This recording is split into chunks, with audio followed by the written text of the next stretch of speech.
नमस्कार, स्वागत है आपका फेडरल देश में। मैं हूं नीलू व्यास। आज बात करते हैं हिमाचल प्रदेश की, जहां पर रेवेन्यू डेफिसिट ग्रांट यानी कि आरडीजी को लेकर सियासी हलचल तेज हो गई है। राज्य के कैबिनेट मंत्री दिल्ली के लिए रवाना हो गए हैं, जहां कल लोकसभा में नेता प्रतिपक्ष राहुल गांधी के साथ इस मुद्दे पर अहम बैठक तय की जा रही है। दरअसल 16वें वित्त आयोग ने केंद्र सरकार से आरडीजी बंद करने की सिफारिश की है, जिसमें हिमाचल प्रदेश की आर्थिक स्थिति पर बड़ा असर पड़ सकता है। मुख्यमंत्री सुखविंदर सिंह सुक्खू पहले से ही साफ कर चुके हैं कि राज्य अपने अधिकारों की रक्षा के लिए कानूनी और राजनीतिक दोनों विकल्पों पर विचार करेगा। इसी रणनीति पूरा मंत्रिमंडल राहुल गांधी के साथ बैठक कर आगे की राह तय करेगा। बैठक में यह भी चर्चा होगी कि यदि आरडीजी बंद की जाती है तो कानूनी लड़ाई कैसे लड़ी जाए और संसद में इस मुद्दे को किस तरह किस मजबूती से इसको उठाया जाए। अब सूत्रों के अनुसार दिल्ली दौरे के दौरान मुख्यमंत्री सुखविंदर सिंह सुक्खू शायद वित्त मंत्री निर्मला सीतारमण से भी मिलेंगे। प्रधानमंत्री से भी वो मुलाकात के लिए टाइम मांग रहे हैं। लेकिन हिमाचल प्रदेश के लिए आरडीजी यानी कि रेवेन्यू डेफिसिट ग्रांट बहुत महत्वपूर्ण है। वर्तमान में ये राज्य के कुल बजट का लगभग 13% हिस्सा है। यदि इसे बंद कर दिया जाता है तो अब अगले 5 वर्षों में राज्य को करीब 40,000 करोड़ से 50,000 करोड़ रुपए तक का वित्तीय नुकसान उठाना पड़ सकता है। ये नुकसान हिमाचल जैसे पहाड़ी राज्यों के लिए एक बड़ा झटका साबित हो सकता है। तो ये कितनी बड़ी खबर है, इसको समझने की कोशिश करेंगे हिमाचल प्रदेश के पॉइंट ऑफ व्यू से। हमारे साथ कांग्रेस की प्रवक्ता सुजाता पॉल है। सुजाता जी, आपका बहुत बहुत स्वागत है। हमारे साथ retired IAS officer Himachal Pradesh से हैं डॉक्टर राकेश कपूर। डॉक्टर कपूर, आपका भी स्वागत है। और आज की चर्चा मैं सुजाता जी से शुरू करती हूँ कि सुजाता जी, सुखविंदर सिंह सुक्खू और पूरा कैबिनेट जो हिमाचल का है वो राहुल गांधी से मिलने की गुहार लगा रहे हैं। तो ये कितना बड़ा मुद्दा है हिमाचल प्रदेश के लिए?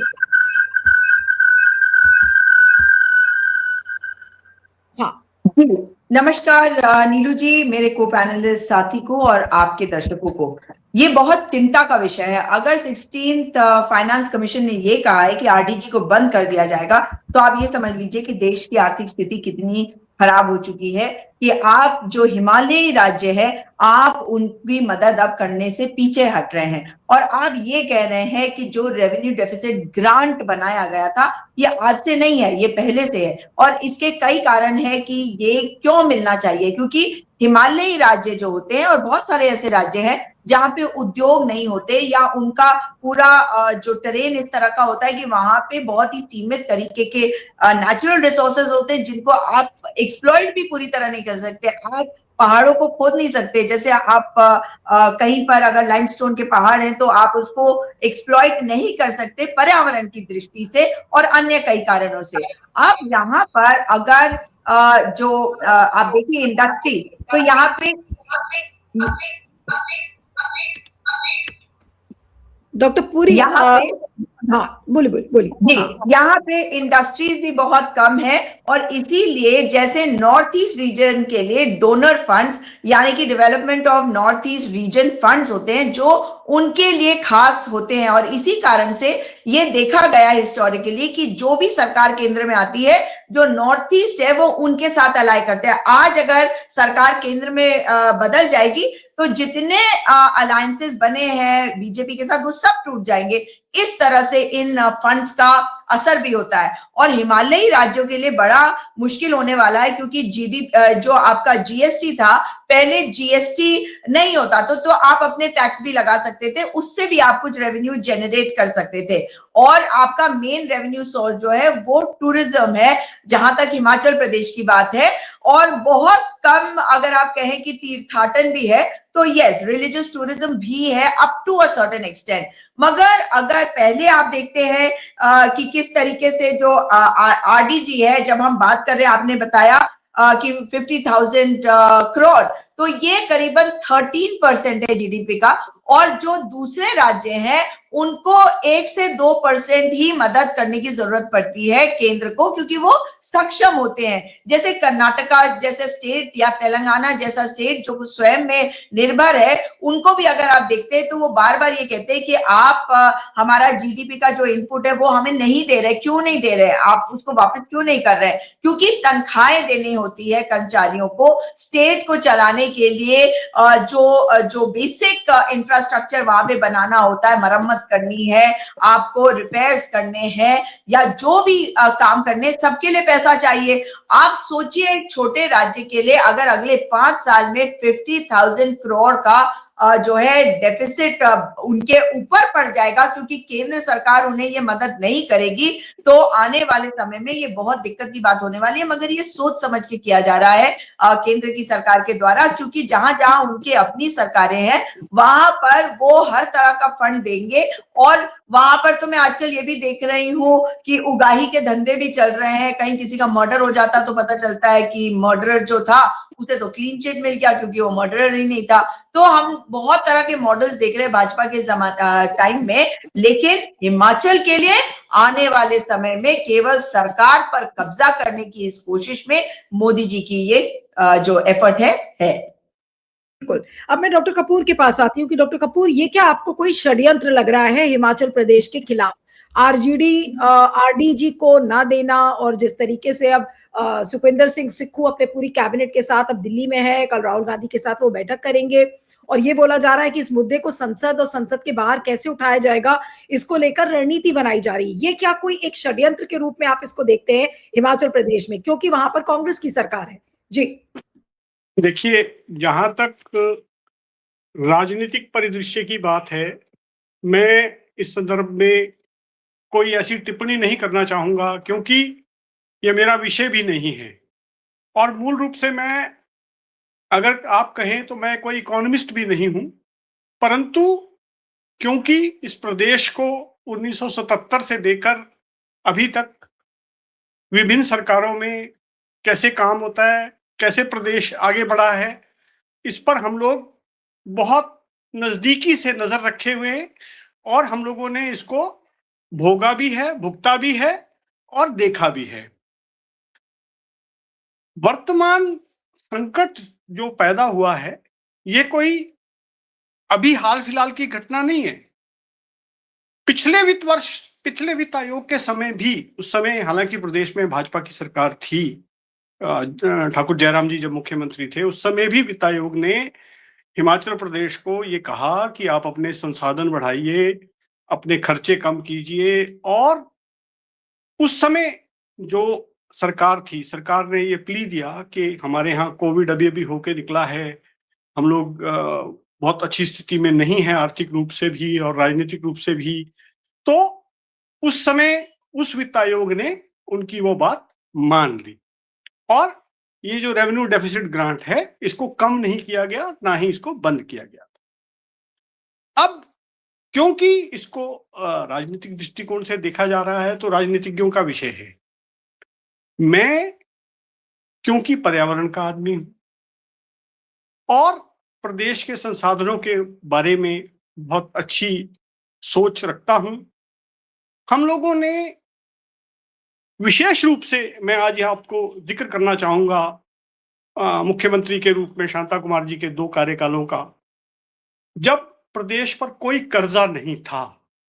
वो एक ऐसा दौर था जब प्रदेश ने किसी सरकार में किसी ने भी कोई कर्ज नहीं लिया था। There was no external debt for the government. हालांकि हमारे यहाँ जनसंख्या की दृष्टि से अगर देखें तो 70 लाख की जनसंख्या पर जो कर्मचारियों की संख्या है सरकार में, वो बहुत अधिक है। और कर्मचारियों की संख्या अधिक होने का सबसे बड़ा कारण ये है कि हमारे यहाँ कोई इंडस्ट्री नहीं है, हमारे यहाँ कोई ऐसा बड़ा उद्योग नहीं है जिसमें लोगों को रोजगार दिया जा सके। तो सरकारी नौकरी केवल एक ऐसा साधन था, अभी भी है, जिसके माध्यम से लोगों के चूल्हे चलते हैं। और आज अगर सबसे अधिक कोई प्रभावित हुआ है और होगा इस आरडीजी से, तो 3 चीजें होंगी। एक, इंफ्रास्ट्रक्चर डेवलपमेंट, दूसरा एम्प्लॉय और तीसरे सबसे बड़े जो रिटायरीज हैं, हमारी तरह के जो लोग हैं, क्योंकि रिटायरी के पास पेंशन ही एक संसाधन है जिसके आधार पर उसका परिवार चलता है। और आरडीजी जब बंद हो जाएगी तो सरकार अगर सबसे पहले कोई चीज बंद करेगी या कम करेगी तो वो जैसे डीए है, डीए फ्रीज कर देगी, पेंशन के ऊपर रोक लगा देंगे, कुछ और फार्मूले निकालेंगे जिससे कि कम लोगों को वित्तीय सहायता देनी पड़े। परंतु इसमें मेरा जो मानना है वो ये है कि ये जो वित्तीय स्थिति इस प्रदेश में आज पैदा हुई है, इसके पीछे कारण क्या है, इसको अपने को सोचना है। जैसा मैंने कहा कि हमारे यहाँ 12 जिले हैं, 70 लाख की पॉपुलेशन है। हम लोग बहुत समय से ये कहते आ रहे हैं कि लेस गवर्नमेंट मोर गवर्नेंस। तो हम लोग हर बार जिले बनाते जाएं, सब डिवीजन बनाते जाएं, नए नए संस्थान खोलते जाएं। हम 1-2 मेडिकल कॉलेज चला नहीं पा रहे, हमने 5 और मेडिकल कॉलेज खोल दिए, वहां पर फैकल्टी नहीं है, हमने बिल्डिंगें खड़ी कर दी परंतु उसमें जाने के लिए डॉक्टर नहीं है। तो ऐसी चीजों से अपने को बचना चाहिए। वित्तीय संसाधनों पर अगर सबसे पहले जो हमारे एक्सपेंडिचर्स हैं, अनवांटेड एक्सपेंडिचर्स, उनको कम किया जाना चाहिए। आज प्रदेश में इस बात से कोई आदमी इनकार नहीं कर सकता कि हमारे यहाँ जितने भी बोर्ड और कॉर्पोरेशन हैं सब घाटे में चल रहे हैं और करोड़ों के घाटे में चल रहे हैं। हम उनको बंद क्यों नहीं कर रहे? उनमें हम चेयरमैन, वाइस चेयरमैन, अभी एक और खबर आई कि एक समिति के लिए 20 लग्जरी गाड़ियां खरीदी जाएंगी।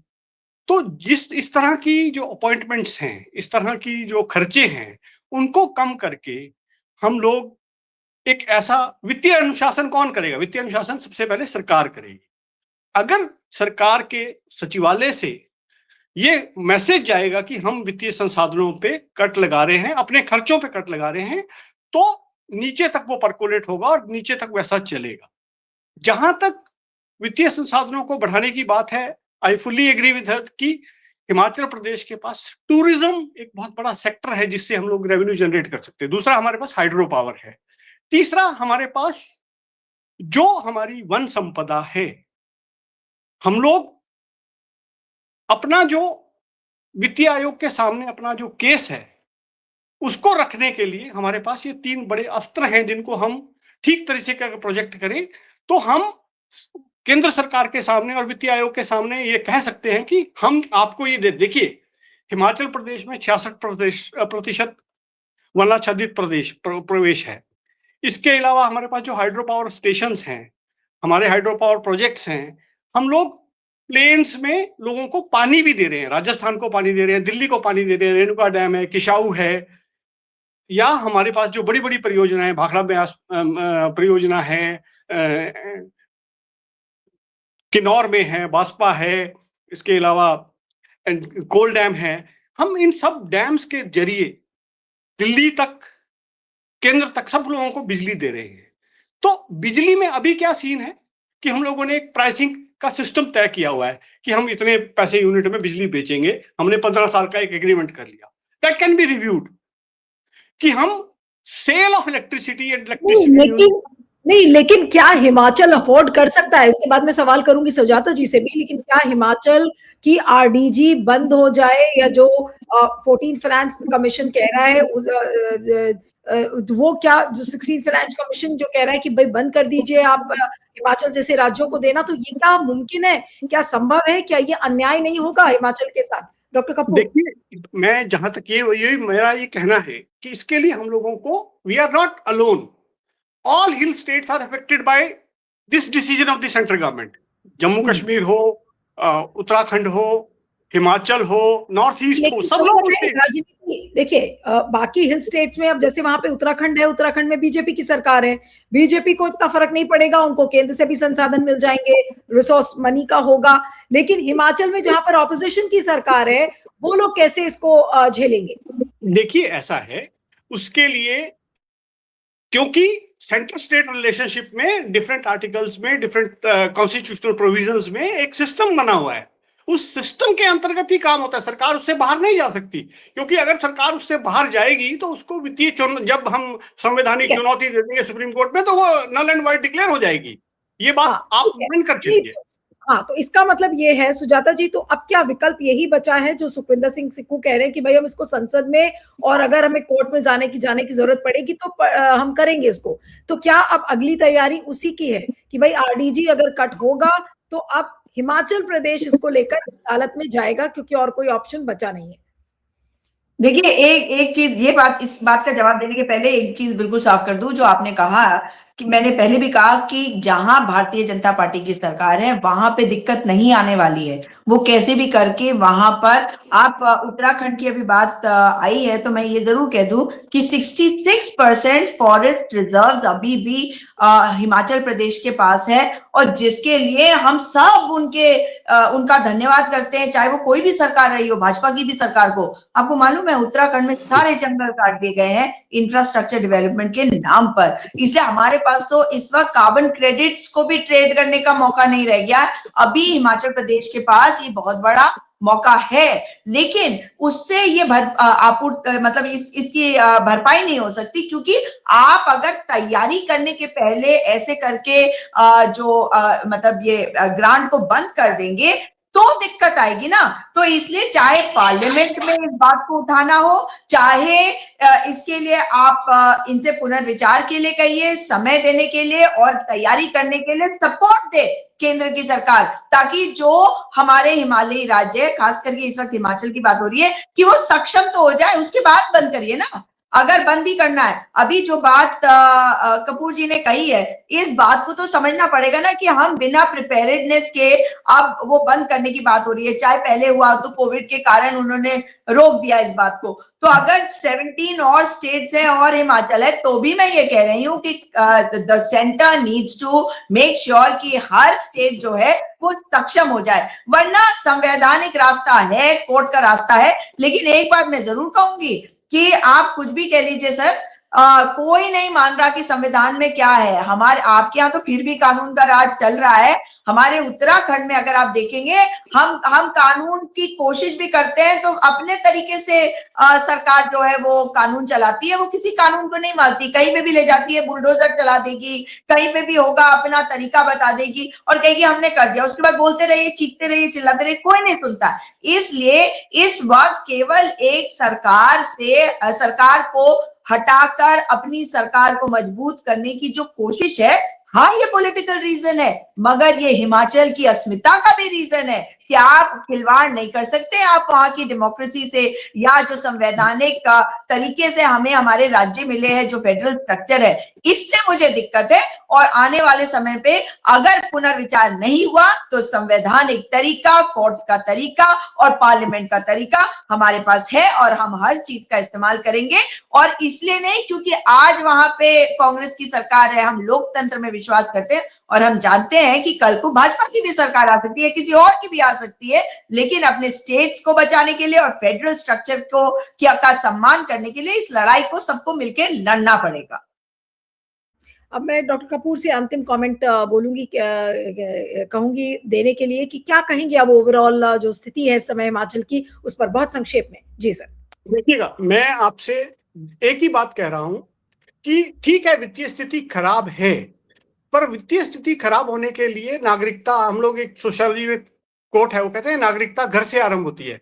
तो मैं सबसे पहले अगर वित्तीय अनुशासन लाऊंगा तो अपने ऊपर लाऊंगा, सरकार को अपने ऊपर वित्तीय अनुशासन लाना है। ये ठीक है आपकी बात कि ये केवल कोई राजनीतिक विषय नहीं है, 70 लाख प्रदेश की जनता का विषय है। अगर उनके अधिकारों का हनन होगा, अगर उनको कोई तंगी आएगी, उनको कोई कमी आएगी, तो उसका प्रभाव जरूरी नहीं है कि सिर्फ कांग्रेस पे पड़ेगा, वो बीजेपी पे भी पड़ेगा, दूसरे लोगों पे, क्योंकि लोगों का सवाल है। अगर लोग परेशानी में हैं तो तंत्र तो परेशानी में रहेगा ही रहेगा, ये तो पक्की बात है।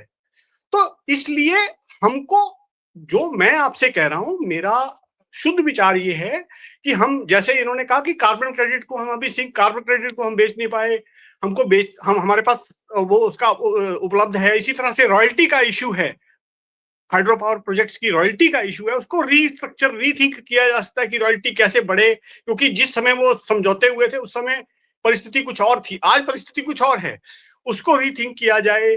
इसके अलावा क्योंकि हम लोग डिजास्टर मैनेजमेंट में अपना एक पक्ष मजबूती से रखे, क्योंकि प्रदेश में जब भी बाढ़ आई है, वर्षा अतिवृष्टि हुई है, लैंडस्लाइड्स हुए हैं, तो सड़कों का जो नुकसान हुआ है वो सिर्फ नेशनल हाईवे का नहीं हुआ, स्टेट की सड़कों का भी हुआ है। उससे स्टेट की, सेब की इकोनॉमी पे, फसलों पे, सब पे असर पड़ा है, और वो बुरा असर लोगों पे पड़ेगा। इसलिए सरकार को ये चीज सोच करके काम करना है कि जनता किसकी है। जनता तो जनता है, जनता किसी पार्टी की नहीं है, लोग किसी पार्टी के नहीं है। आज कांग्रेस है, कल भाजपा है, परसों कोई और भी हो सकता है।